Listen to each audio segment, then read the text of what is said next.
এই যে 31 ডিসেম্বর জুলাইয়ের যে বিপ্লবের যে ঘোষণা তারা দিতে চাচ্ছে, আজকে তারা প্রেস কনফারেন্স করেছে।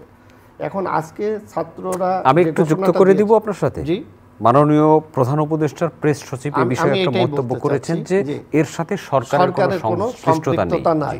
কিন্তু আপনারা যদি দেখেন সরকারের একজন উপদেষ্টা জনাব নাহিদ ইসলাম, তিনি কিন্তু প্রেসের মধ্যে আজকে এই বিপ্লবে কি কি ঘোষণা আসতে পারে তারও কিছুটা ইঙ্গিত তিনি দিয়েছেন। তাহলে যিনি সরকারের দায়িত্বে আছেন, উপদেষ্টা আছেন, তিনি তো সরকারের অংশ।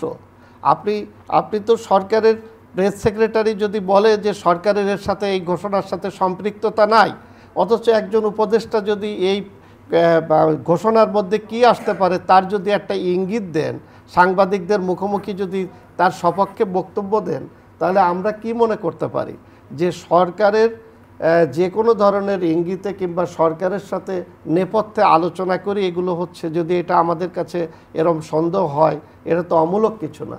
এখন আমার একটা বিষয় আপনার কাছে আপনার মাধ্যমে আমি তুলে ধরতে চাই, সেটা হচ্ছে যে শেখ হাসিনার দুঃশাসন দিয়ে আপনি মুক্তিযুদ্ধ এবং ৭২-এর সংবিধানকে প্রশ্নবিদ্ধ সব কিছু করতে পারেন না। কারণ শেখ হাসিনা মুক্তিযুদ্ধে তো তার বাবা ওই ধরনের কাজ করে গণতন্ত্র হত্যা করে আপনি শেখ মুজিবুর রহমানের শাসনামল নিয়ে প্রশ্ন তোলেন, আপনি বিএনপির শাসনামল নিয়ে প্রশ্ন তুলতে পারেন, আপনি যে এরশাদের শাসনামল নিয়ে প্রশ্ন তুলতে পারেন, কিন্তু মুক্তিযুদ্ধকে নিয়ে আপনি প্রশ্ন তুলতে পারেন না।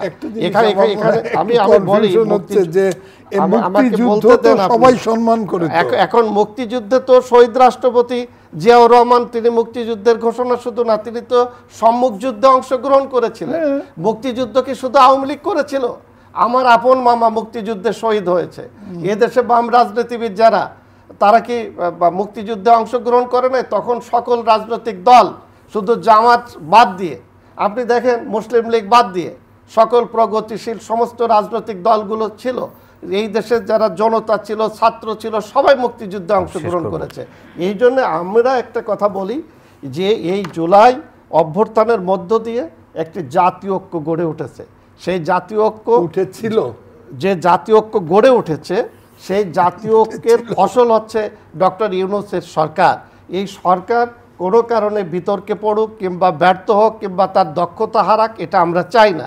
আমরা চাই যে ছাত্রদের মধ্যে এবং রাজনৈতিক দলের মধ্যে যে সেতুবন্ধন প্রতিষ্ঠিত হয়েছে, সেই সেতুবন্ধন অটুট থাকুক এবং আমরা যাতে সবাই মিলে একটি অবাধ, সুষ্ঠু, নিরপেক্ষ নির্বাচনের মধ্য দিয়ে একটি যাতে নতুন বাংলাদেশ প্রতিষ্ঠার যে স্বপ্ন, যে ঘোষণা, সেটা যাতে আমরা বাস্তবায়ন করতে পারি, এটাই হচ্ছে। ধন্যবাদ ডাক্তার মিজানুর রহমান। আব্দুল